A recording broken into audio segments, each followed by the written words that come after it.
Welcome to Speed Vector, the podcast dedicated to the art, risk, and obsession of speed flying. I'm your host, Victor Garcia, speed flyer, skydiver, cinematographer, Navy veteran, and full-time gravity junkie. Every week, we dive into the lines we fly, the gear we trust, and the stories that push us past the ridge and into the void. Whether you're just learning to launch or chasing the perfect line, this is where speed flyers come to connect, learn, and stoke the fire. This is Speed Vector.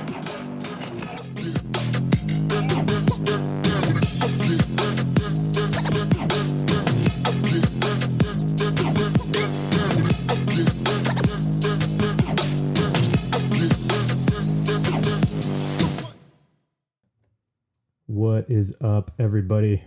This is Speed Vector Podcast, episode 25, brought to you by your host, Victor Garcia. My guest today is a jack of all trades and a master of soaring. He's a flare athlete, native Australian, surfer, kiteboarder, skier, and a speed flyer turned Moustache master.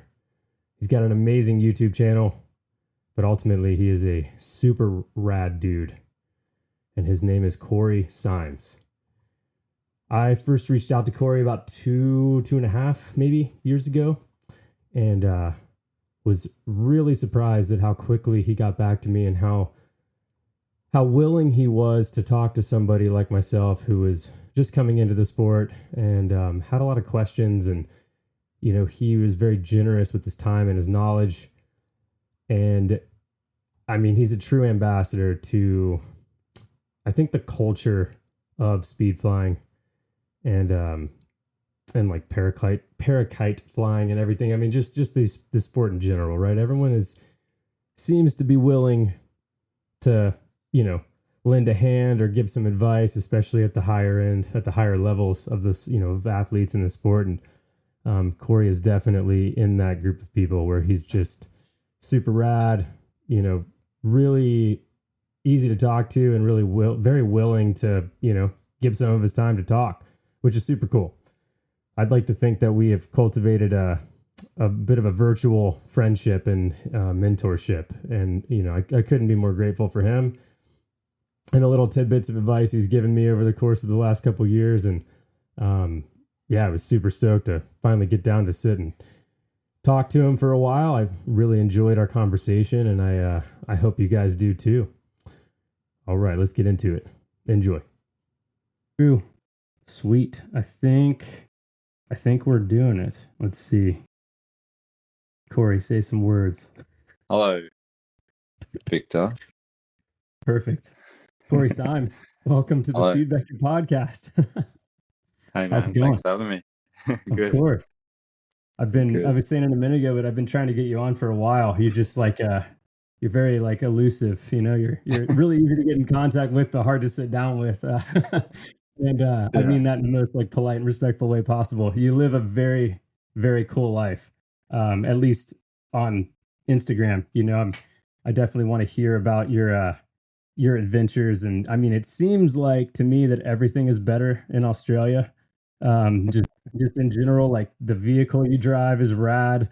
And yeah, the soaring places that you fly are amazing. I mean, I'm getting a little ahead of myself here, but like, do you live in the mecca of like dune soaring in the world? Is there a better place?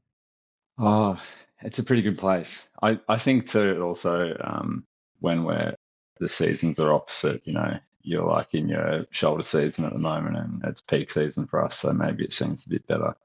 But for sure, it's really good for soaring. That's why I'm so into it. It's easy and the best thing to do. We're really lucky with the variety of different sites we have and how often we can fly. Especially this time of year, we can fly 5 or 6 days a week, which is it keeps you busy. Yeah, That's cool. Yeah, man. Yeah, it's the opposite here right now. I was just saying earlier, we're getting like a historic biblical storm that has been going on for like, I don't know how long, but like 15 inches of precip, not snow, unfortunately, but yeah, 15 inches of rain in like 72 hours, I think. So yeah, the Yeah, flooding, and I crazy. mean, obviously not flying because it's pouring down rain, but it's also like super windy and there's no snow, so we're not skiing. Yeah, So yeah, little envious of Australia right now. certainly, certainly yeah, envious. But yeah. It sucks, man. If it was a bit colder, it'd be amazing. oh man, we'd have like 20 feet of snow, which you could argue would be just as big of a problem, right? But probably without the flooding, you know. So Yeah, definitely feel for people in yeah, Washington right now, especially on the west side, because man, they're not having a good time. But yeah. anyway, Nasty. Corey, so please introduce yourself. I realize people probably don't know who I'm talking to yet, but Um, yeah, my name's Corey. I'm into coastal soaring. Um, yeah, what do you want to know, man? Where do we start?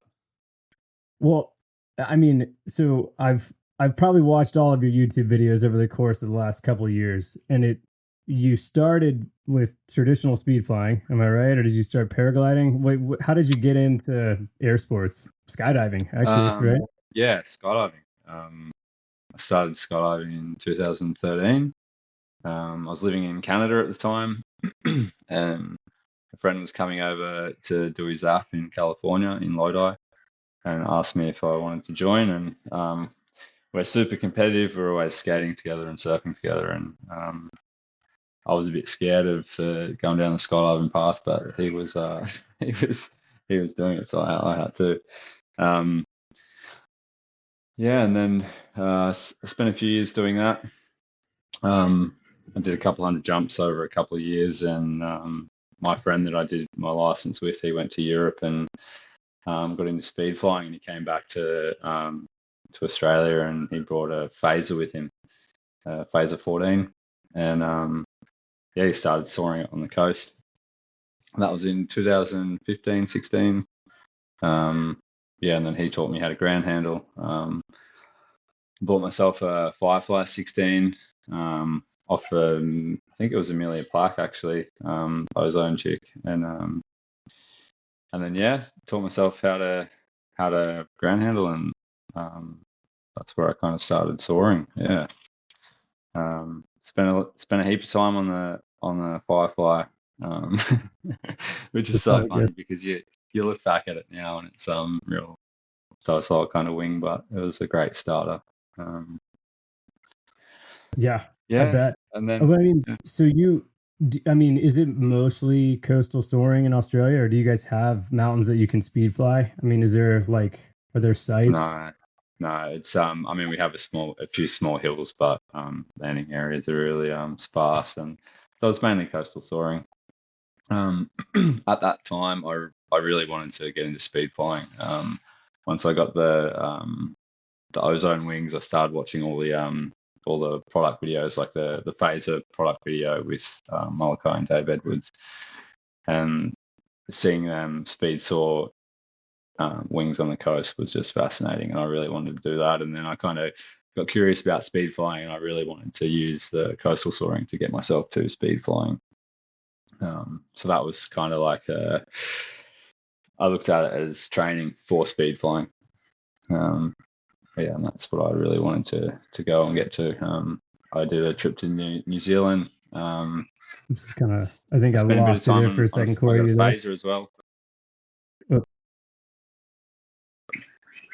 Oh, I'm sorry. Yeah, You you cut there? out totally through there. Like the last probably couple sentences. Okay, I apologize. We got a little connection hiccup for a second. Um, you said okay. that you were coastal soaring with your speed wing, and then that got you into speed flying.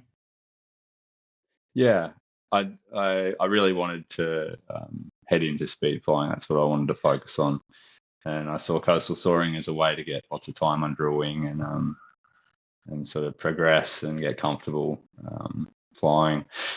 I did a trip to New Zealand, and then another one to Europe. And yeah, when I went to New Zealand, I took by that time I had a 015, Phaser 14, and a Mirage 11. So I took those three wings, and that was my first speed flying trip. I mainly flew my Mirage 11. Had my first real proper speedy flight at Treble Cone in Monaco, and yeah, I was like, this is what I want to do. I'm gonna move to Europe and I'm going to become a speed flyer. That's awesome. So yeah. Is that what you did? Did you end up moving to Europe? In a roundabout way, yeah.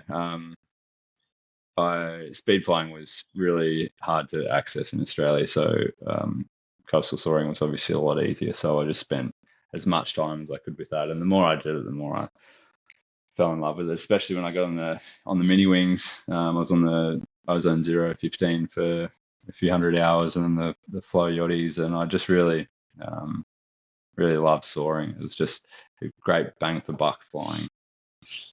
Certainly, yeah. But then I met a Polish girl in Australia who Pauline, my girlfriend now. She's spent a lot of time in Norway. So yeah, fast forward a few years, I ended up moving to Norway and spending a bit of time there speed flying. And but yeah, I was always kind of drawn to coastal soaring, just because the time you spend hiking, preparing, waiting for weather windows. It's a lot of time, and the time you get in the harness is very small compared to soaring. Oh yeah. No, definitely. Yeah. I envy that, because I tried to soar. I've been trying to soar a little bit recently, and I'm abysmal at it. Like, it's actually like a legitimate skill that I do not have, or I'm too scared to commit, because I'm not, there is no like small spot for me to do this. It all feels kind of out there and exposed and like pretty committing. So I haven't quite gotten around to it yet, but man, yeah, you definitely get a lot of time in the harness. You get a lot of time on toggles, and that is something that you lack in typical speed flying. It's I mean, whatever the average flight duration is, it's not a lot for me, especially like a minute at most. I'm not doing like huge flights, so I see the benefit, so but I mean, you've kind of just got to do what's best, whatever's best suited for your location. I mean, it's all about flying as much as possible. And if you're just living near a training hill where you can pump out little 30-second 1-minute flights, that's all you've got, sweet. Just like go and hammer out flights and get your launch and landings down. And I live on the coast right next to a soaring ridge, so like that's what I do at the moment. I just I fly as much as possible, and always trying to work on stuff. And you've just got to work with what you've got, eh? Definitely. No, and that's so true. I mean, I say I made it sound negative, but it's not. There's probably a lot of people out there that want to be doing these sports that live in somewhere that's like super flat, and there's nothing to fly. So I'm definitely not complaining, but the grass is always greener somewhere else. You know what I mean? So but no, yeah. So I remember when I first moved to Washington, I was talking to you on Instagram, and you were like, yes, send me like the Google Earth coordinates of like wherever you're going to be. And you literally were like, oh, there's a lot of potential there to fly. And I think that's really cool, because, we don't know each other. This is the first time we've had like a conversation, even though I've been messaging you back, and we've been messaging back and forth, randomly or whatever, sporadically for a couple of years now. It's crazy how, it's crazy how the sport kind of like makes the world really small. And it really, like, you're a key example, a prime example of, people at the top end of these sports are very receptive to people at the bottom end that are just kind of getting into it. And you were that person for me. So I seriously, like, thank you for taking the time to respond, because I know I would imagine that you get a lot of, DMs about various stuff, in regards to flying. So thank you for that. Yeah, man, that's awesome. Thanks. That was cool. Yeah. No. Yeah, and I mean, so you're a flare athlete, correct? Or tell me, I'm jumping way ahead here, but obviously that's in the background you got a bunch of wings that are all in flare bags. You got the flare shirt on. Like, tell me a little bit about flare. How did you get involved with them, and how did you start? Because you went from speed flying to flying, the Moustache. And now you're like a bird. I mean, it's like a part of you. I watch your videos, and I'm just like, how is he doing? It's literally like it, for me, from my perspective, right? Yeah, it's easy, right? Just toggles and strings. Yeah, right. Yeah, just pulling strings. No, but to me, it looks like you're not even like you want to go somewhere and you just make it. You just do it. You just go there and like you want to top land on a light pole or on a bench. Like you just do it, and it's like so hard. Like it's not easy, but you make it look easy. So Yeah. how did you get to where you're at now, especially with in regards to flare and their wings? Yeah. Um, yeah, it's really cool how it all came about actually. I was living in Norway at the time. Um, 6 months prior to when I first met Benny and Daniel, who was a brand manager at the time. I was living in northern Norway in Lofoten, right up in the Arctic. It's kind of coming out of winter. It was super dark, and the brand launch video came out, and I stayed up and watched it. And Paulina and I had a little launch party because I was super excited because it was like this new soaring wing. It's going to change the world, and like JB was saying it's a revolution. And when that guy says something like that, you definitely listen. And so the hype was kind of building. It was really exciting. You started seeing guys fight. It was incredible. That spring, I went down to Denmark, and it was on my first soaring trip to Denmark. Living in Norway for 2.5 years, and only just discovering Denmark was incredible. Denmark's soaring heaven, especially in the summer. And I was down there and I was flying my yachty, a 15-meter mini wing. I had my Mirage 11 with me, which I soared at a couple of sites there. And I was going to bed one night in my van on my phone, checking Facebook, and there was a post from Benny Boelli on the Flare Nation page saying, "Hey guys, we're in Denmark. We'll be at Vidar tomorrow, demoing wings. If anyone wants to come down." And I couldn't believe my luck. So that was like a 3-hour drive. So I got up super early the next day and pinned it down to Vidar and met up with Benny and Daniel, Dennis Kosh, the Danish partner, and yeah, had a session. We sessioned all afternoon for the 18 and the 15. Yeah, it was amazing. It was really funny, actually. I rocked up with my yachty because I wanted to warm up before I got on the swing. I was actually quite scared to fly it. And I was flying my yachty around, and like to fly a normal mini wing, so it doesn't kind of boat up after your turns. You've really got to play with your trimmers, and so you kind of pull your trimmers in to go up, get a bit of height, and then you open them up, and it kind of loses that recovery arc. And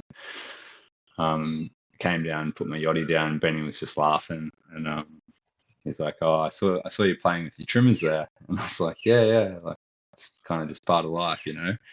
And he's like, "You're gonna love this thing," and yeah, I hooked into it and took it for a fly and took it down the beach, so I was far away from anyone, so no one could see me if I was gonna smash in. And yeah, it was just amazing, man. It was incredible. I spent like 20 minutes just doing the same like back and forth pattern. I'd just get a bit of height, dive down the terrain, just put my hands up and just fly, just stay fully connected to it and fly straight across the top of the dunes. I'd pop myself up and do a big turn and do the same, and just blew my mind, man. Yeah, and from that day on, I was hooked. So I spent a few days with him in Denmark then, and caught up and hung out, had dinners, did a heap of flying, and yeah, we stayed in touch since then. I was moving back to Australia a couple of months later, so yeah, we had a couple of meetings, and they signed me up as a brand advocate here in Australia, and yeah, the rest is history. Yeah, I mean, you said it. Those wings are incredible. I've got 30 or 40 laps with the line, which I actually acquired from you, or through you, I guess. Yeah, and I this to this day, it's still my favorite wing of all time that I've flown, and period. I mean, Yeah, it's amazing how different flying with you know like that system is, but also how intuitive it is. Yeah. And just the swoopability of that thing is outrageous. I have Yeah. not flown a Moustache, so I'm not I can't speak on it, but I want to so bad, just because it's just, it looks like the most fun you can have in the proper conditions, possible. I mean, it's, like you said, you don't have to worry about trim. You just put your hands up, or Yeah. pull your hands down. I mean, it's simple, right? So it did you find that there was a bit of a learning curve? I mean, you touched on it, you went down the beach a little bit, but did you have Yeah. any difficulty in the beginning? No, and well, I mean, I'd say it's very intuitive. At first, I was really worried just because there's so much more travel. There's a certain point where you're going to be holding a trim. I'd watched a lot of videos, and there was a little bit of, more so the paragliding community were like, oh, people are going to smash in on these things, and you got to completely relearn how to fly. And yeah, as soon as you get on it, it's really intuitive, and you just have a lot more range and control. Yeah, and after like 20 minutes, I felt right at home. That's Yeah, cool. it's yeah, they're amazing machines, man. It's completely changed soaring for me, and well, for everyone that's flown them, Yeah, Oh, definitely. yeah, Would there's you like just the amount of fun that I have soaring now. Like I really have to be, especially the first couple of years, like I really had to be careful. I'd fly for a few days super hard, and I'd just have the gnarliest come down. And just because like you're just having that much fun, there's just so much more information and coming in when you're flying. You just like, some sessions you can fly for 5 or 6 hours, and after it, you just completely fried, And yeah, I was having some really gnarly like, come downs from it. It's pretty fun. Yeah, I bet. Yeah. Withdrawal. Yeah. Yeah. Yeah. I get Yeah. that. I get that. Did uh did that day in Denmark like change I mean, it changed your trajectory for sure, but did you go back to speed flying at all? Did you go back to soaring your mini wing, or No.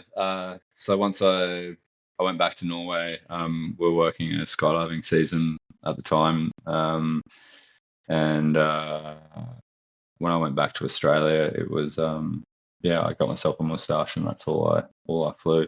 Um, I've been back to Norway a couple of times since, and yeah, I would in the summer, and I'd do a little bit of jumping, but I was just more stoked to get down to Denmark. To be honest, soaring. Even having like all the mountains there in Norway, and knowing that I could go speed fly if I wanted to. It's more a thing of like, um, going on a holiday for a couple of months, and especially in Norway, a lot of it's hiking. It takes so much to get current. I felt like,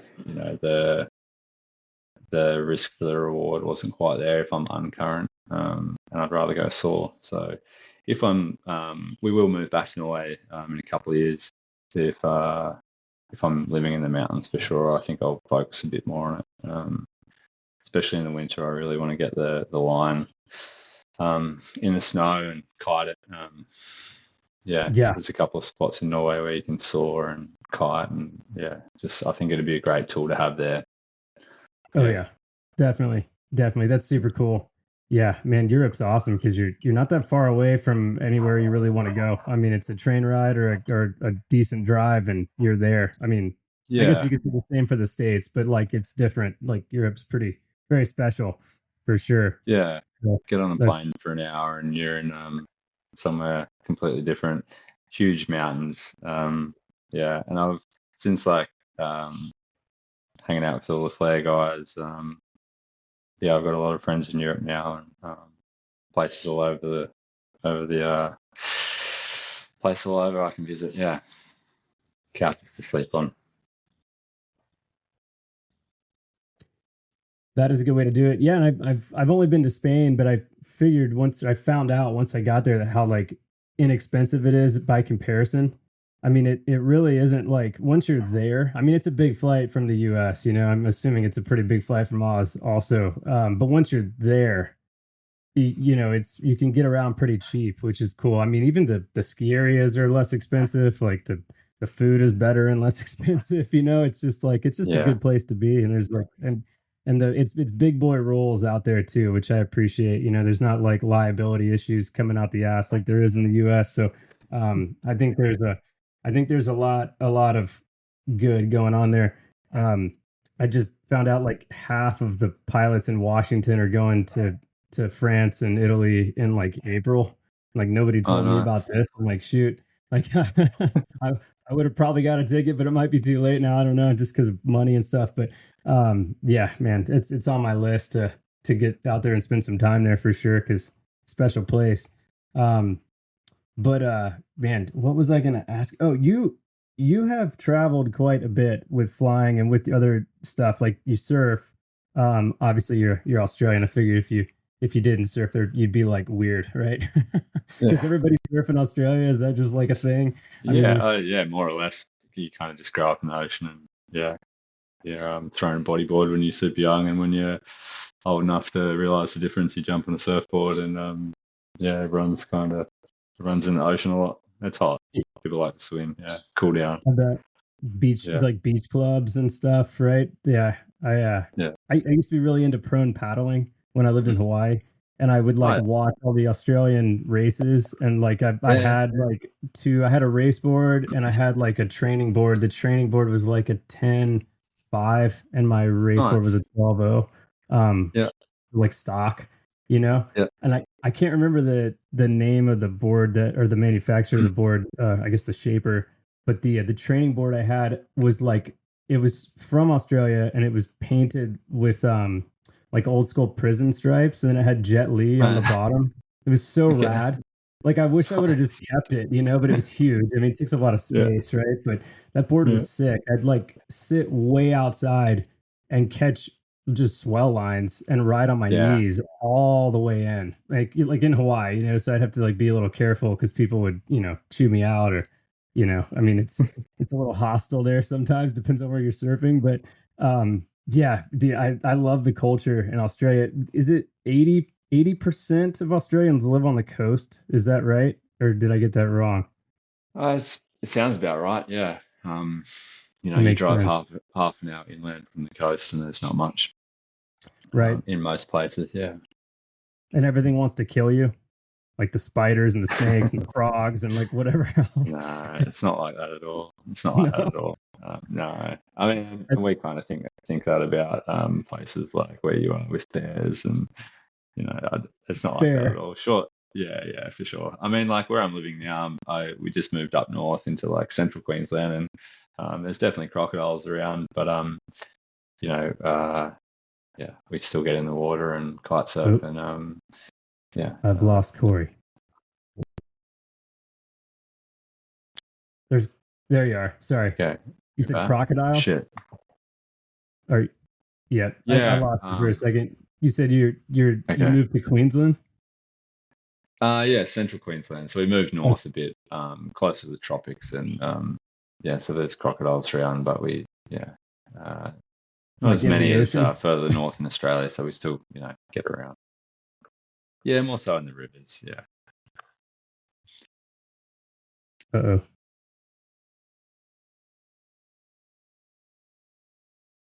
That's terrifying. I think I would take a bear over a croc, to be honest. Oh no, we're losing Yeah, for connection sure. again. Can you hear me? At least you can see the. Oop. Yeah, okay, that's no good. Oh, there he is. Maybe. Can you hear me now? I can hear you. Yeah. Oh, shoot, sorry. I don't know what's going on with the it might be me. Wait, I think it's just the distance between us. It's hard to, I mean, you'd think it's 2025. You think the internet be all right, but it's Yeah, struggling you to hope keep so. up. Shoot. Yeah, it's lagging a little. Can you hear me okay? There you are. I can hear you. Yeah.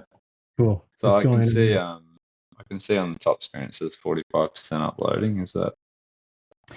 Yeah, it'll catch up. It might take a bit, but and it'll probably be when we're done. It'll catch up. It hasn't gone down. And Okay. if it was going down, the more that you speak, the lower that number would get. So I think I think it's doing its job. I wonder if we turn off the camera, if it won't pull as hard. Maybe it might be too late to do that. Well, no. Yeah, All cool. right. I think we're back, which is great. I'm sorry for the technical difficulties here. We do have, I don't know, 6,000 miles between us. That could be it. But it's 2025. The internet should be up to date here. It's a little bit of a bummer. Oh man. But shoot, we were talking about crocodiles. Yeah, I don't know. I see big spiders, I see scary snakes, and I see saltwater crocs when I think of Australia and stuff that wants to kill me.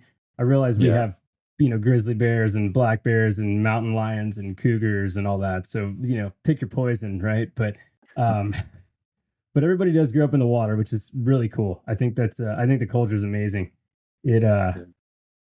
it's not the case in the States for sure. There's not a lot of that. But yeah, I got super into paddling. Obviously really into I, surfing, but more of a body surfer than like a yep. stand-up surfer. I was never Yep. that good at like standing and surfing. So I got into bodyboarding and super into body surfing, and I was doing a lot of filming in the water, like at Pipeline and Nice. Waimea and even Jaws a couple times, which was pretty rowdy. So I found that Wow. body surfing was like the best route for me to go to train. Ooh, did I lose you again? You you there? Yep. Oh, there you are. Cool. It kind of did a weird skip thing. Um, okay, I can hear you just fine. good, cool. Yeah. So yeah, anyway, I've always envied like the culture of like the beach clubs and stuff because Yeah. I would have loved that as a kid. I mean, it's probably like soccer in the States to, beach club in Oz. I'm assuming it's very like everybody does it pretty much. I kind of get that Yeah. vibe. Yeah. Yeah, I mean there's like the surf life saving, the nippers that you join as a kid, I guess. But then there's the surfing. I think what's really cool about the surfing and the water sports is you're super in touch with your environment and the elements, the wind and the waves. I've been following the forecast religiously since I was kind of like 10 or 12. So yeah, I like these sports. Like it's like flying in the mountains. You have to really be onto weather and what's happening at different heights and you know in different areas. I really enjoy following the weather forecast wherever it is. I think surfing really gives you that. Yeah. For sure.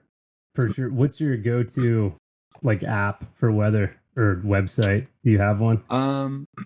We have a local one here, um, Seabreeze, which I think in my opinion, I think like whatever platform you're using, it can tell you some information, but then you've also kind of got to translate it, and that just comes with time and experience.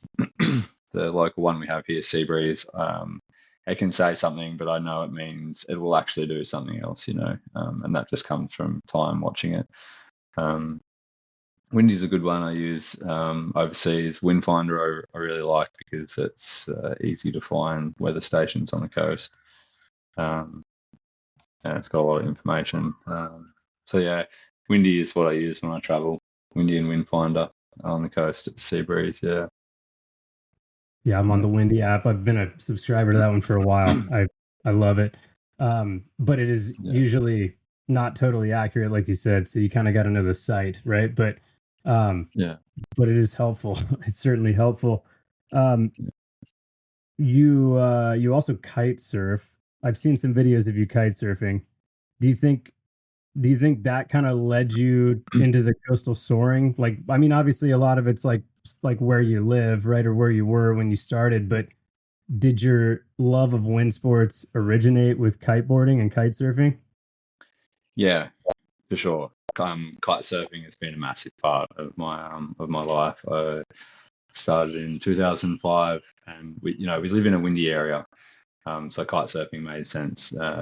The days we were surfing, getting good waves, surfing was a handful every 6 months. There was always waves, but for it to be good, it was quite rare, and it was always windy. So kite surfing was a real savior, and it's all about spending time on the board. You go for a kite for a couple of hours, and you're on the board the whole time.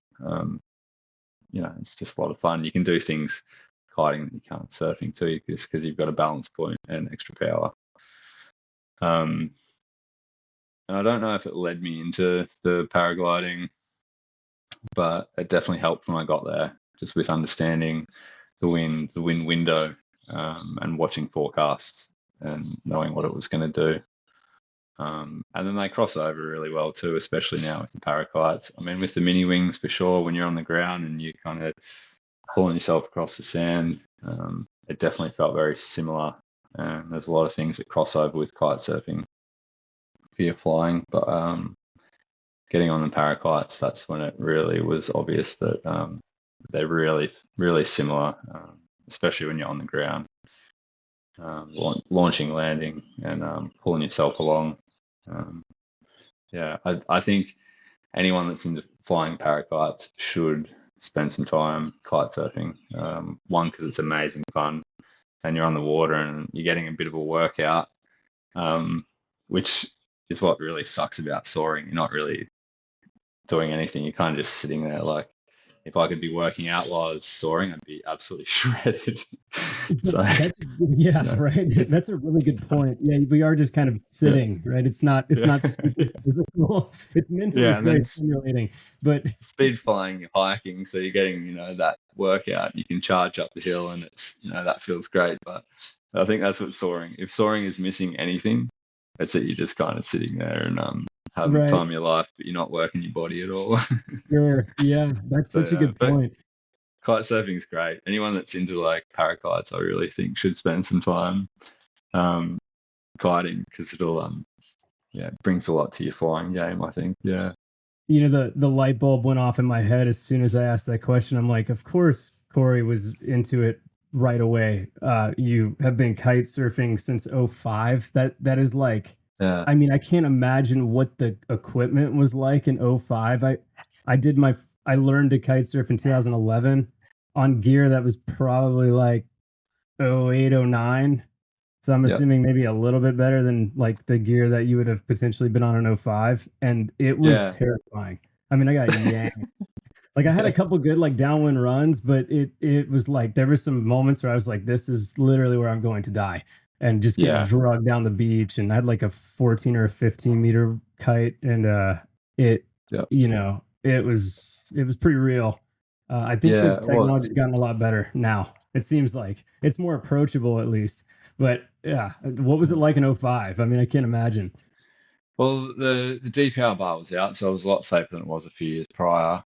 But it was still like my boss at the time taught me how to fly on the ground, and gave me a couple of body dragging lessons, and then I just went out and got a 9 and 11. I was like, this is it. This is my thing. I'm going to teach myself, and got myself down the beach. And we had this stretch of coast. It was 15 kilometers, and I just get in at one end and just do my best. And after a few of them and some really, really heavy beatings, I started getting the hang of it. And the learning curve there was really steep and aggressive. I took some really good slams. But yeah, it was really enjoyable. I loved it. Absolutely loved it. Oop. Sorry, I lost you again for a second. That's amazing you were self-taught, but I guess, I mean, how many people were doing it then? It was fairly new in 05. I mean, I know it predates that, right? But I've always been amazed by that sport. But I mean, there's a lot that goes into it, right? I mean, you obviously need a good space to launch the thing. It's, I don't know how long the lines are, but they're enormous. I mean, coastal soaring is, with an 18-meter Moustache, probably seems like a lot more compact and easier to do than, launching a kite, a kite surfing kite would be, just because of the sheer size of just, how long the thing is because of the lines. So versus, from my perspective, an 18-meter mow looks like a really big wing. So, Yeah. but it's all about perspective, right? No, that, like I said, the light bulb went off. I'm like, of course you were a natural at it because you had been, kite surfing for so long, and it is very similar. I mean, the control inputs, powering, depowering, it's like, you want to go faster, you pull down, or you want to flatten it out, which would build more power. You want to let it Yep. fly, you throw your hands out. It's the same concept. Um, Yep. it's yeah, man, lots of parallels. Super cool sport. But yeah, man, now it's changed so much. I mean, I didn't realize it, but where I live, like an hour and a half away, is like one of the downwind meccas for these wind board sports. So like, your wing foiling, and even just like downwind foiling. I mean, pretty much you could say like foiling is a whole, but then also all the little like niche sports in there, like Hood River. Yep. It's like down the road. Um, Yeah. it's Yeah. crazy. Amazing. Yeah. Yeah. Yeah. It's like the mecca of well, I mean, flat water freestyle and the whole foiling scene now. Yeah, Hood River looks amazing. It'd be nice just to go hang out there and you know see everyone. I used to watch kite surfing videos there every season. It was always like, well, Hood River with the bridge in the background. It just seemed like the mecca, and I always wanted to get there. It's Yeah, pretty epic. I live three turns from there. Like I make yeah, like a right wow, out of my house and a left onto the highway, and then I go straight and yep, then cross that bridge and make a right, basically. So four turns. It's like an yeah, hour cool. and 20 or something away. It's not far. Yeah, If I had like endless money and like endless time, I would definitely get back into it. But I got to pick and choose a little bit because there's only so much time and money. So maybe someday. But when I was laid up with the leg injury, I was like, I could just start foiling. yeah, But nah. Maybe someday. But yeah. it's funny. I I had a well, yeah, I had a might be a bit off track. I had a leg injury too from kite surfing, and at the time I was really getting into the freestyle, and um, yeah, it really changed my path when I broke my leg doing that. Yeah, I definitely toned it back a bit and spent more time on the surfboard than I did on the freestyle boards. Yeah, on the twin tip, and I ended up having a wakeboard with boots, and Ooh, yeah, it changed my path for sure. for sure. Yeah. Yeah, Yeah. I mean, and as it should, I mean, being hurt kind of sucks. I mean, there's nothing fun about being laid up for 5, 6 months. I mean, you're watching all your buddies get after it and you're sitting there just like, well, I guess I'm playing yeah. Xbox today. It's not It's a, it's it's a that was like some of my I mean I was a lot younger and I probably didn't have the tools to handle a situation like that as well as maybe I do now, but that was a really dark time for me when I broke my leg, and I was only out for 2 months, and yeah, just mentally I went to a pretty rough place, and yeah, I think it's something like that once until you've been through it, you don't know what it's like, and I think that's what's really cool about this community. Like people are getting hurt often, and you see it when someone gets hurt, and people keeping in touch and reaching out and offering a bit of support there. I think that's really important for this part of the community to when someone busts themselves up to get in touch and show a bit of support. Eh? it's huge. Yeah. It's Yeah. huge. One of my one of my flying buddies out here who's become one of my best friends, who was there the day I broke my leg, literally called me every day, like for months. And it was huge. And I don't know if he realized how big it was. And he's been hurt in the past too, not through flying necessarily, but just in general. And so I think he gets it, and it's like you said, I Yeah. mean, it's important to definitely reach out because even if it's I on paper a relatively minor injury, an orthopedic injury that surgery fixes. You just need time. It still takes a toll. It's still like hard to sit there, especially people that do these sports. People like us that are go go go. It's hard to stop, and having a community around you that is there to support you, even with just a phone call or a text, like it goes a long way. I mean, it's definitely something that I'm gonna remember in the future. God forbid I have a friend that gets hurt, right? But It's invaluable for sure. Sure.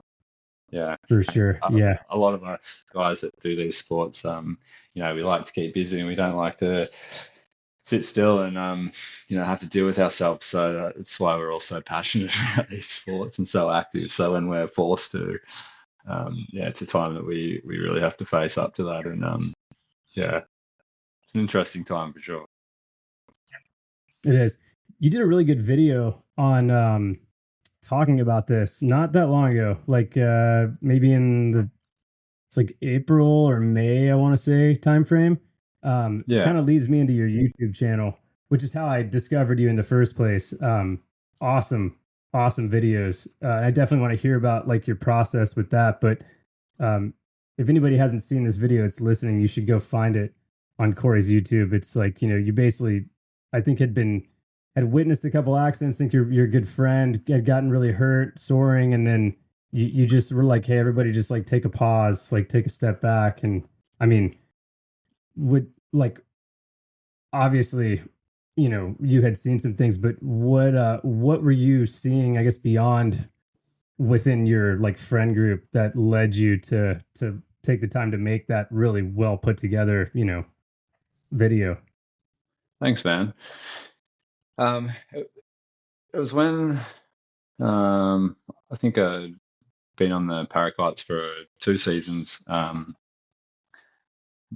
suppose it was the last accident that I was first responded to that really provoked me making that video. It was my friend Brenton, and super gnarly accident collapse. But that was the fourth accident that I'd been first responded to that ended with a heli. 3 of those were pelvic surgeries. And the last one just really shook me. And it was at the time when there was the brand that was bringing out kite risers to retrofit onto wings that weren't designed for them. And there's an argument, pros and cons for that, but that's an argument for a discussion rather for another day. But I really just wanted to talk to people and say like, hey, look, I've seen some gnarly shit recently, and let's all take a step back and check in with ourselves and check in with our friends. I was seeing guys that were coming into the sport with on their first season, and they're throwing barrel rolls on the coast on ridges under 100 meters, and it was just like it probably came from the place where it was really hard for me to witness these accidents, and it was really affecting me when being first responder to them, that I didn't want to go through that every season, because it had been once every season the 4 years prior. And so I suppose it's just having a chat, and that was probably a way for me to deal with that last accident that I was involved with. And the response that I got from the community, whether it was in the comments section, but mainly in the DMs, coming from Instagram and Facebook, was really cool. It opened up a lot of really cool conversations with people from all walks and areas of air sports, from skydiving, base jumping, speed flying, soaring, kite surfing. How people deal with getting hurt themselves and then watching their friends getting hurt or worse, and checking with each other and doing the whole risk assessment thing with your friends and yourself. I think it's something that's important. We need to have a little refresher every now and again, and I agree. It's pretty easy to get carried away with ourselves, isn't it? It's you get on a high, you've been flying well, you're super current, and you start to push it, and then you get reminded sometimes that like you're not invincible, and the ground is hard, and gravity wins, and unfortunately people get hurt, and but it is a part of the game, but it's at the same time like there are ways to put the odds a little bit more in your favor versus the other way around. So I don't know. It definitely hit home for me, and I could be getting like the time frame wrong, but I thought it was like April or May. It could have been later in the summer, our summer, your winter, but I don't remember. Do you remember like roughly the time frame? Well, the accident was in November, so it was probably a few months after that. It might have even been the following season, like at the start of the season, just because, it probably would have been the start of our flying season or just prior to, just as a little reminder. Sure. A reminder to my friends, but also like a reminder to myself, it's like, Right. yeah, checking in with myself. And Yeah. yeah, I don't know. I suppose that's just how my process. Sure. And I got to I make a mean, video out of it.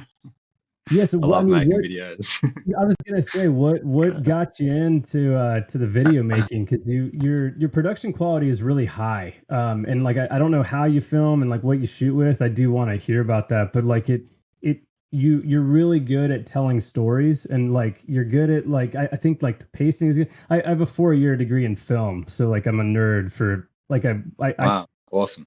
I can't just watch a video. I like dissect it, even if I don't want to. And I've always been impressed with like how like your timing and rhythm and like the way that it, even if there's no music and you're just talking to the camera and then you're flying, it all is like it's just good. Like everything you do a really good job. I'm curious like what got you into, for lack of a better term, filmmaking, and then like what led you to start a YouTube channel, and kind of just walk us through that if you don't mind. Yeah, cool. Thanks, man. Really appreciate that. I spent a lot of time doing it. It's all just come from tutorials and whatnot from YouTube. Um, Self-taught. I like it. yeah. What got me into it? I suppose um, maybe if we go back to like where I started with taking videos, even with my own flying, was I used to watch videos over and over, especially the ozone phaser promo video with Molokai and Dave, which I'm sure the community knows very, very well. I used to watch that thing on repeat, and I just used to pull it to pieces, and then from there, I'd watch my own GoPro footage, and then I'd just kind of do the same thing and figure out what's happening and what I'm doing, wave shift and everything, trying to just improve and progress a bit. So I always have enjoyed filming and filming others. It um, wasn't until living in northern Norway in the winter, in the Arctic. So the sun didn't come up for like 6.5 weeks. We didn't actually see it for 8 weeks because of weather, which is really a really hard time for an Australian solar panel. Um, Yeah. but we still got like 6 or 7 hours of twilight each day. So when we got a weather window, we'd get out and we're just doing these amazing missions. We live right near the coast. We lived on the coast. We're surfing, kite surfing, and snow kiting, and speed riding, and ski touring, and we're doing these missions where we're like ski touring into a beach with a surfboard and surfing, and then like doing multi-sport days where we were skiing and kiting and surfing, and it was just such a short period of the day. And then you had the rest of the time inside and some gnarly weather. Like, sometimes we'd get a storm for a couple of weeks and we'd just be inside. And so that's when I started my YouTube channel. That's when we started putting together videos, and I would film a bit, Paulina would film a little bit, and then would put it together. Paulina actually edited the first couple of videos, and I was like, this is perfect. Like, I can just go out and do a sport, and she can film it, and she's going to chop it up for me. Awesome. Yeah, but the more I did it, the more I really started enjoying it and realized that there's so much to learn with it all. And it's a little like a creative outlet where you can sit down and work on something and build it up and stack layers on it and make it how you like. And I just really enjoy the process, and it takes me forever. But when I sit down in front of my computer and I'm editing, time just slips away, and I love it. Yeah. That's super cool. Yeah. No, I mean, and it's one of those things too. The more you do, you get better at. So, but your early videos are really good too. So, I mean, it obviously it you've evolved like everybody evolves, but even like your starting point was strong. What do you edit with? What software? I'm just the nerd in me is curious. Uh, Final Cut. Nice. Cool. Yeah, yeah. Cool. I was just an easy, yeah. I don't know. It seems pretty intuitive to me, and I've got an iPhone and a Mac, and just It made makes sense at sense. the time. Yeah, yeah, Yeah, yeah. I started with iMovie as soon as it came out, and then it yep, was logical to go to Final Cut, so I got that like super down. But then with school and stuff, I had to use Premiere, so I had to yep, like relearn everything, and like it. I ended up liking it, but man, that learning curve was steep. But I since I graduated a year and a half ago or something. The nice. I stopped using Premiere, and I mean I'm doing nothing with film. Like I really don't. I haven't touched film in a long time, right? It's been probably that long, but the few things I have thrown together, it's been with Final Cut. It's like Yeah, iMovie, but better. You can kind of do some more stuff, but it's just yeah, easier. Yeah. What do you yeah. film with? GoPro, or are you an Insta 360 guy? Or? I started with GoPros just because we were using them for jumping and editing videos there. And I've got the Action 5 now, so we use that. P's got a Sony 6400 Oh, cool. with like a stock 18 to 135 lens, which has the body and the lens have absolutely no stabilization whatsoever. So she's like, I pick up this cameraman and try and take a clip of something, and I put it on my computer. I'm like, oh my god, this looks terrible. But she's like, I don't know, she's just got super smooth hands, and yeah, I used the strap and a short monopod, and yeah, she just makes it work. It's absolutely amazing. That's that's And incredible. Wow. it's Yeah. it's amazing, man. It blows me away. I And mean, like I'm kind of like working towards getting a better body and lens, but we're just trying to do the best we can at the moment. We've got a busted up old DJI Mini, maybe two, that we're using for the drone. Yeah, it's probably time to upgrade that. The batteries are swollen, and I have to use a knife to get them in and out of the drone. yeah, well, the salt in the air, I mean, I'm Yeah. sure it takes a toll. Cameras are so good now. Like you could have fooled me and said you were using some sort of cinema camera or something. I mean, not like an Arri Alexa or like a Red, DSMC 3 or whatever, but you can kind of tell when it's that range. But any of the mirrorless camera bodies are all shooting really high quality. And I mean, can you really tell like the difference between 6K and 4K? I mean, it doesn't really Uh, matter. yeah, Really what it comes down to is just image stabilization, but she's nailing that. So yeah, if it's you amazing. I would never guess an A6 or the A6400. Great camera. There's nothing wrong with it, but it's like a Great for Micro Four pictures. Thirds and yeah, right. I mean, shoot, dude, what? Don't change it if it's not broken. You know what I mean? It's working. So that's cool. Yeah, I have a lot of respect for that because I do not have a steady hand either. It was like always like yeah, gimbal or tripod yeah. or floating in the water, shooting, in like 270 frames per second or something, like whatever I could crank it up to. Cause yeah, I don't have a steady hand at all. So, Yeah. Well, we can't shoot in anything over than well, in 4K we've got 30 frames. 25 we get down to 1080 and you can shoot in 50, but we choose to shoot in 4K and just keep it at 30. And so like I don't even have the option to slow it down at all to smoothen it out. But but I yeah, mean, it'll come. We're just like, yeah, I don't know, make the most of what you got, and yeah, we'll that's cool. sell a few more wings and invest in some nicer camera gear. Yeah. Like I said, if it's not broken, don't fix it. It's all good. But yeah, I get it. I get it. I was the guy that bought what once was a $20,000 cinema camera thinking that it would get me some work.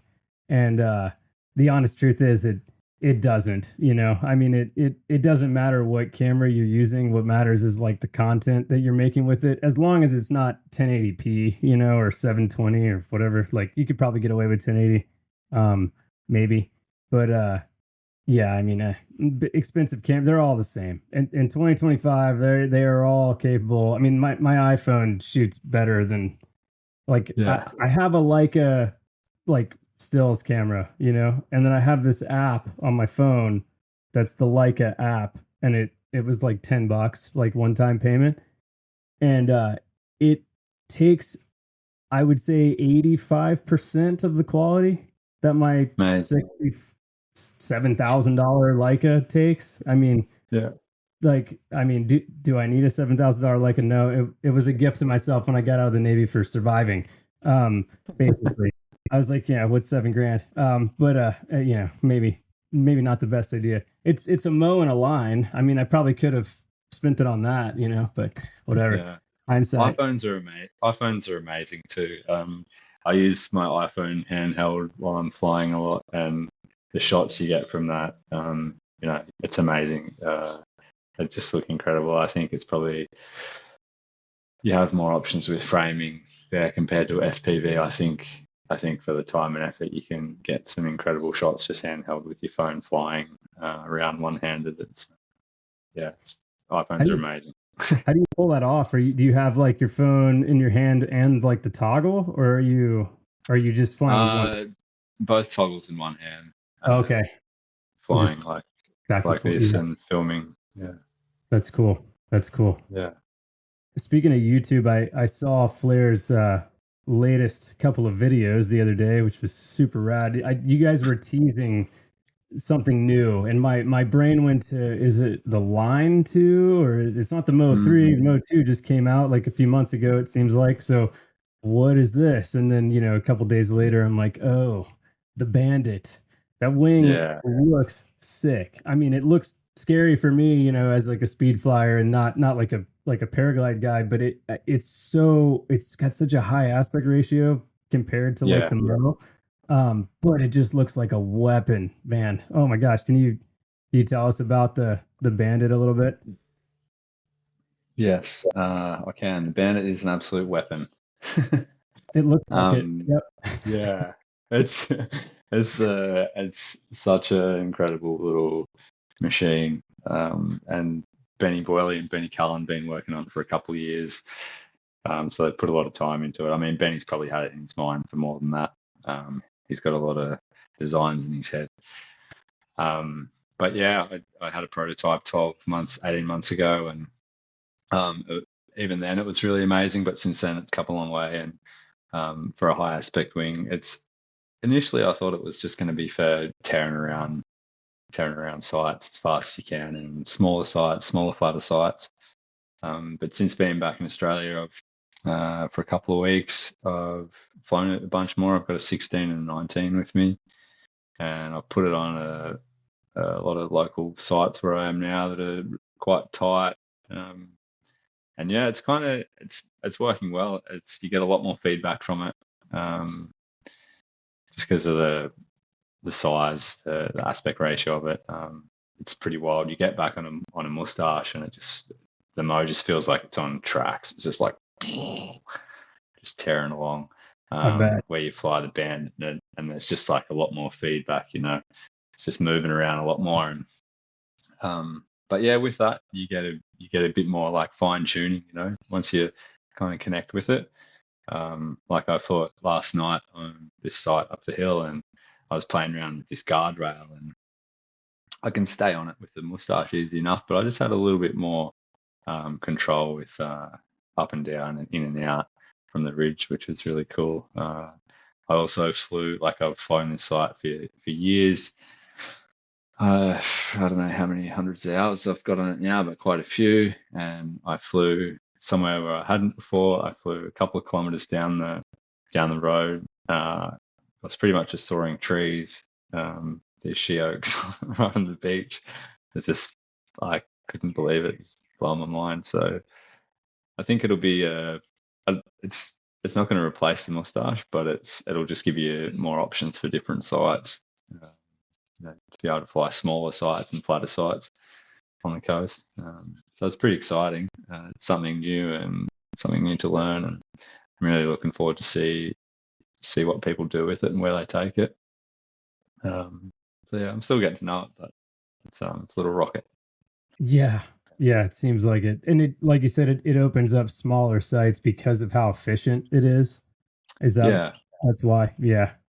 yeah. So I was on a 19 yesterday. It's kind of like 18 to 20 knots, and yeah, I was flying a site that's 25, 30 meters. It's pretty flat, and from there, like I was flying okay, and from there I left and flew down the beach, and it was just soaring either bigger sort of palm trees or clumps of she oaks. Yeah, and like tiny, you could see behind the trees there was a tiny little ridge that might have been like 2 meters. Yeah, and then houses behind that, so maybe there was a bit of push from them, but it was something that I've always looked at and been like, you can't fly that. Right. End of story. Yeah, so that's opened up. Now I can fly that, and that's the 19 too. I think with the 22 you'd be able to fly even Like more. a 1 meter bump. Yeah, yeah. Well, I mean, I was flying meter and a half, 2 meter dunes the other day on the 16. That's crazy. Easy, yeah. That's so cool. Yeah, I can see kind of the direction that they're going with that, and I like it. I like it. I don't know if you can speak on it, but any talk of a line two? No, I can't speak on that. No. Fair enough. Fair enough. That's the only answer I needed. It's either a Yeah, yes or a no. It's up for interpretation. So I'm gonna yeah. interpret You that how can I'm gonna. Yeah. exactly. Yeah, yeah. That's so fun.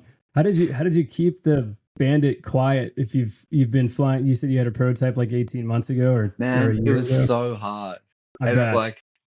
it was so hard, and I was so excited about it. I just wanted to scream into the world, you know.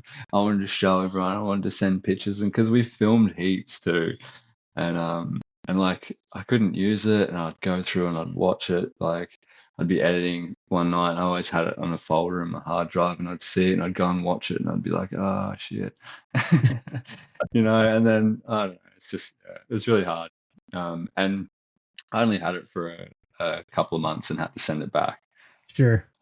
which was really hard too, because like, you know, come on, guys, just Right. let I me bet. keep it, you know, come What on. what is it like testing a prototype wing for a company like Flare?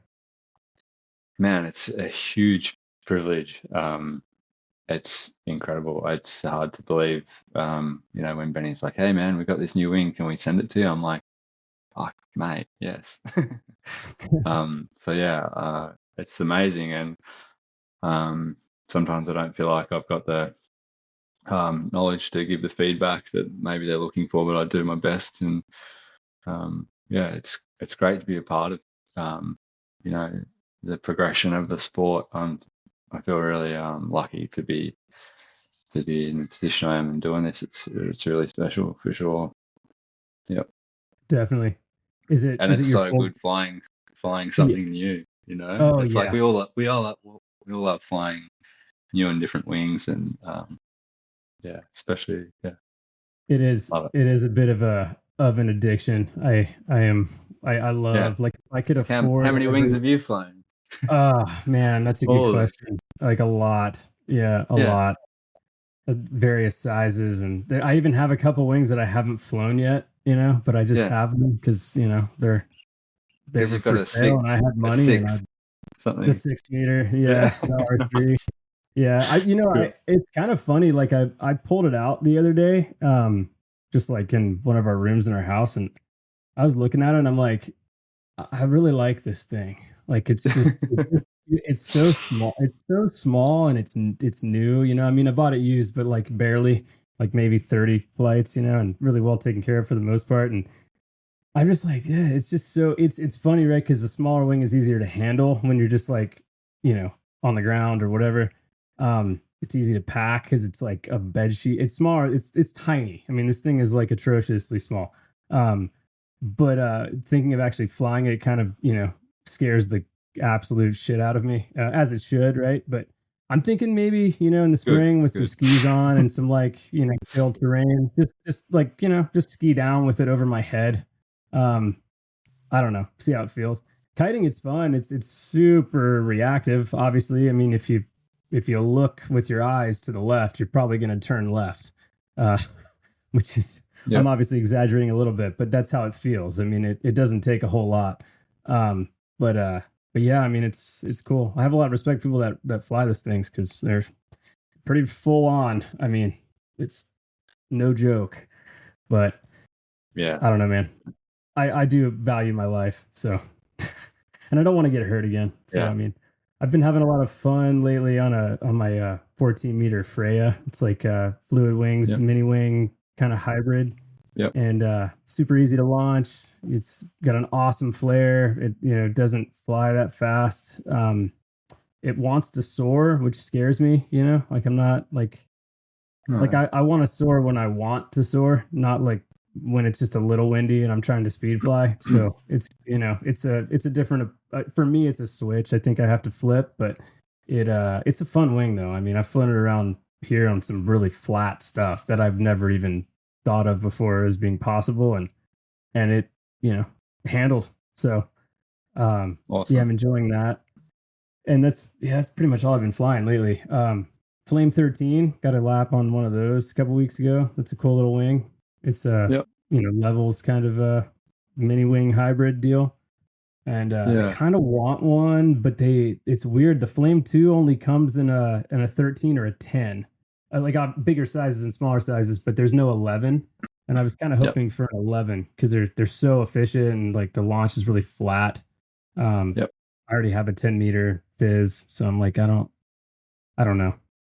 I Yeah. I'm not buying a wing anytime soon, but that's I could see myself wanting an 11-meter flame, but maybe the original. They just don't make it in the two, unfortunately. But Okay. it is what it is. You know what I really Yeah. want is a Mo 2. That's actually what I want, but um, Yeah. they're pretty sick.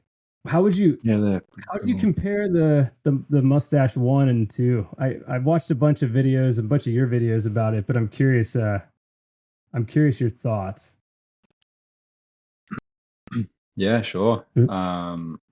Biggest thing that came with the Moustache too, or the first thing you'll realize is the extra range you get on the lower end. So the travel's a lot. You've got a lot more travel there. So you can fly it slower better, and stall point's a bit lower. Um, Came with tip steering, so it turns a lot sharper. Um, so yeah, and I'd say it's a little bit faster. Dives pretty similar.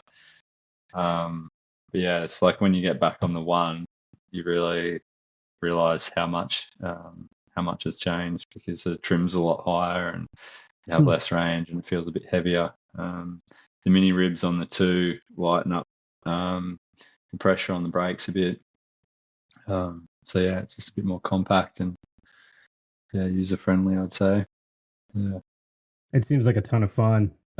Did you get yeah, to test a prototype of the two before it came out? yeah. So I had the Moustache too, and the Bandit. They came at the same time, so I Oh, had them both with me. Yeah, interesting. um, yeah, yeah. So yeah, that was great too. And also another thing really hard thing to give back and to keep I quiet bet. about and to try and fly, somewhere like Rainbow Beach where it's a super popular site when not many people are there or it's just my friends. Um, so yeah. Did they all sign NDAs as well? Yeah. Yeah. Well, it's like you do your best. I mean, they're like, do your best. Try not to let anyone film it, but Right. people see a new wing and they get excited. And yeah, I think Of I think we course. did a pretty good job of keeping it under wraps. Yeah.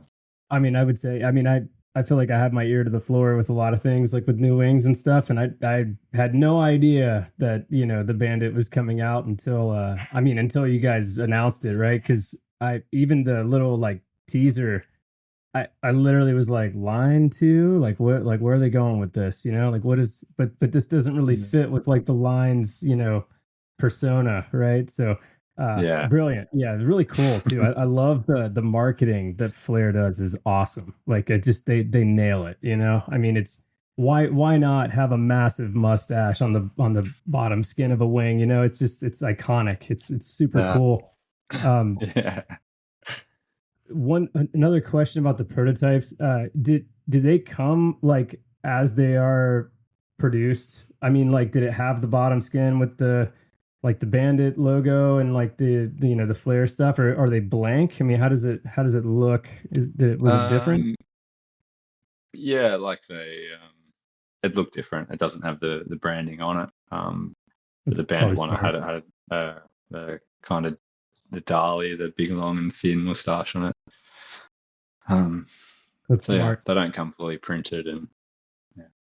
It makes sense because I mean, if they're making changes to it, why would they waste the time and money to you know put like colors and prints and all that? So that makes sense. Mm. I've always wondered about that, like, because I've never seen anybody testing a prototype. So like, I'm not, you know, and if I did, I wouldn't be like, what is that? You know, like I think I would be hopefully cool enough to just be like, okay, well, I'll figure that out in like a year or so. You know what that was, and mental note. You know, but yeah, no, that's super cool. What an awesome life, man.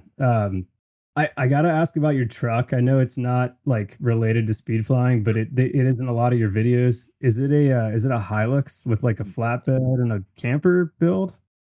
No, well, funny story No. about that. It actually blew up a couple of weeks ago. Oh, I'm so sorry. That was it. It's fine. I got a new one. It's a funny Nice. story though, if you want to hear about it. But that's I an do. old Holden Rodeo.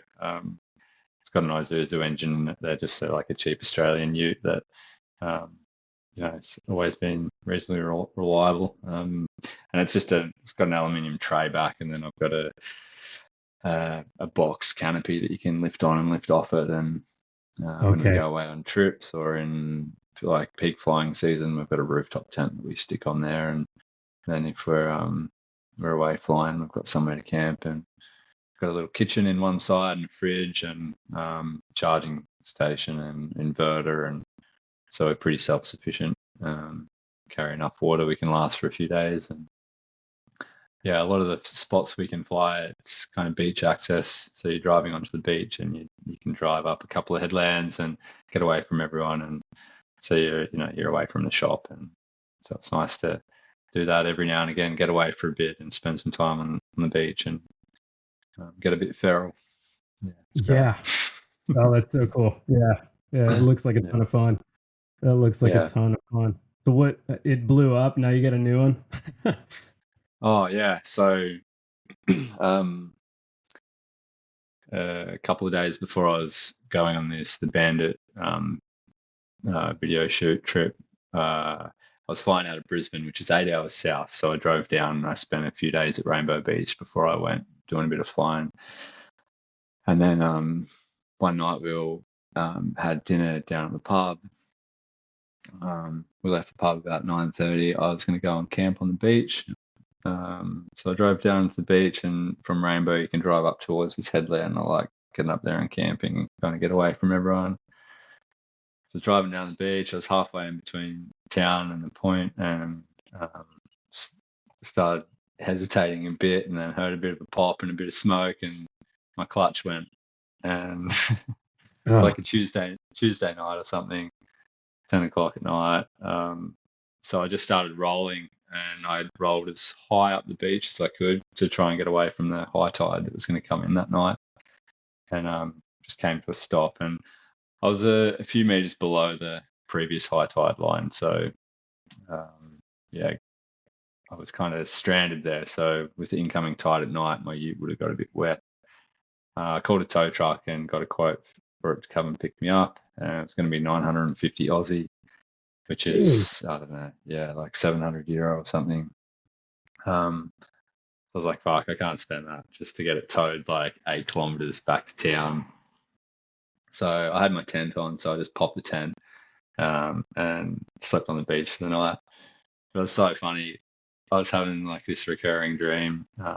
sleeping in my tent. I got hardly any sleep. I was having this dream that I was on the deck of a pirate ship, and it was like swaying around because it was super windy, and my tent was flapping, and the sails were flapping, and the waves were crashing over the deck, and it was horrible.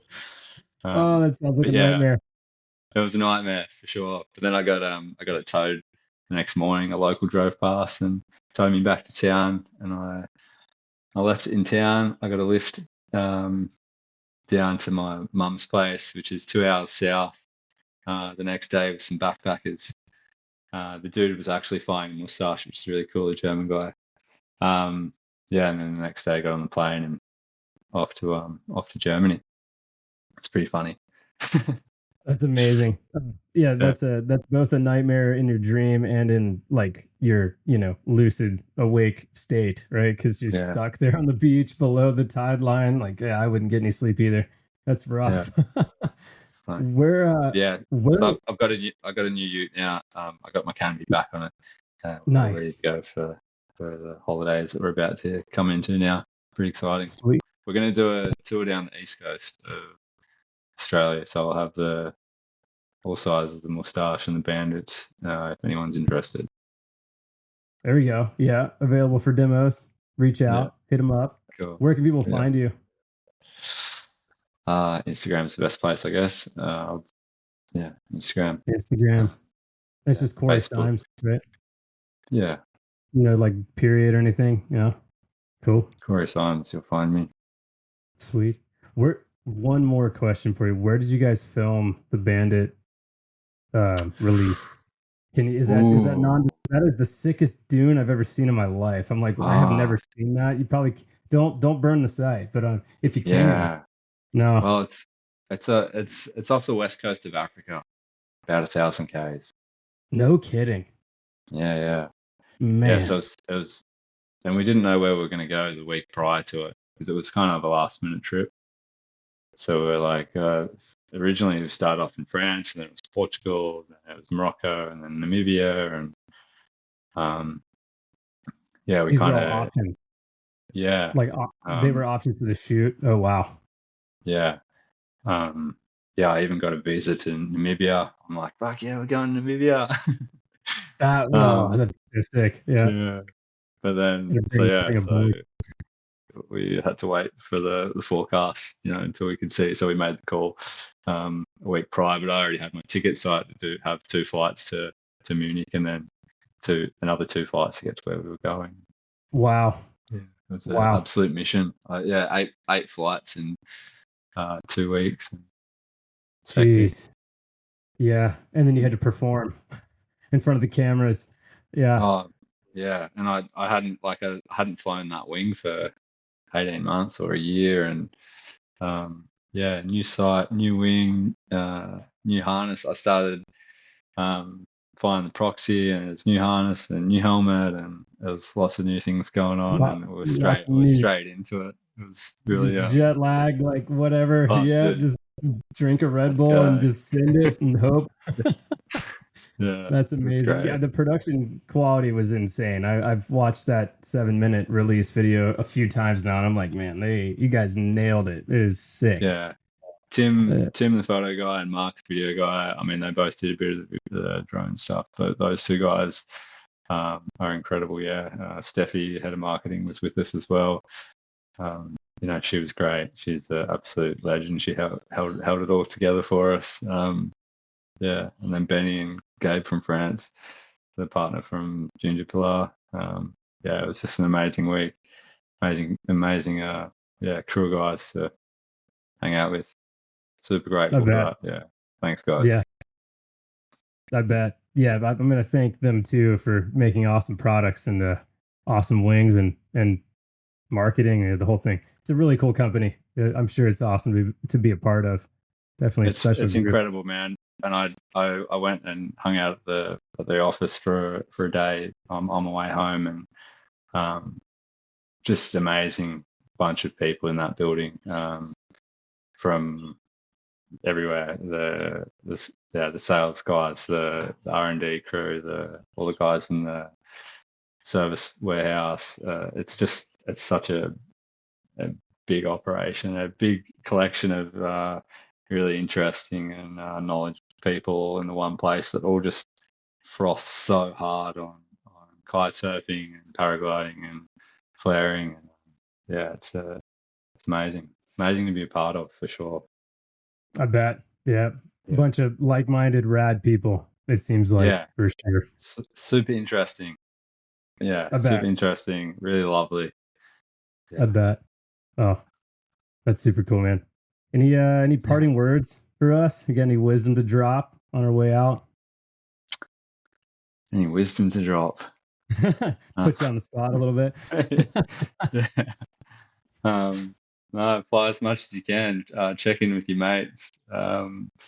And you never know who you're talking to. If someone reaches out and they want to pick your brain about flying and they're just starting, you know, we've all been at the start, and we all appreciate any information we can get at the start. And it's a pretty small community. Like you and I are a perfect example. Like the first day I spoke to you, I never thought one day I'd be sitting down having a chat with you on a podcast. So yeah. Same. Yeah, same. It's really same. cool, eh? Yeah. You're doing cool. great, man. Yeah, it's cool. It's awesome. The community. Ah. The community is always looking for, you know, we want more information, you know, and yeah, like I find myself listening to Exit Point just to listen to sort of similar, like-minded sports people, and it's just bringing something great to the paragliding, speed flying community. It's awesome. Oh, well, thanks, man. I appreciate that. That's super kind. And yeah, I mean, that's why I'm doing it. It's for the people, and it's selfishly for me too, because I get to sit down and talk to guys like you, and you know, I'm pinching myself quite often. So it's cool. Yeah. And the goal is just to keep going and you know, see what happens. I mean, it's, you know, if I keep getting people on, I'll keep making the show, and you know, people still want to talk and listen. They don't have to listen, you know. I'll listen to it. It's cool, you know. It's all good. So I'll listen to it, mate. Perfect. All right. Well, there's two. It works. My mum will listen to it for sure. Yeah. I think my mom listens to it. It's so funny. I love it. Yeah. Shout out to the moms out there for sure. Yeah. Thanks for commenting on all my YouTube videos, Mum. Thank you. Sharing them on our Facebook, you know. Yeah. Hey, you know, it all counts. Yeah. Right on, Corey. Well, thanks so much, man, again for your time. Appreciate you coming on here. And if I ever make it out to Australia, which I will eventually, definitely want to learn to soar from one of the Yodas himself, which is you. Awesome. Thanks, man. You're welcome anytime. Right on, dude. Thanks. All right. Well, I will catch you soon. Yeah, mate.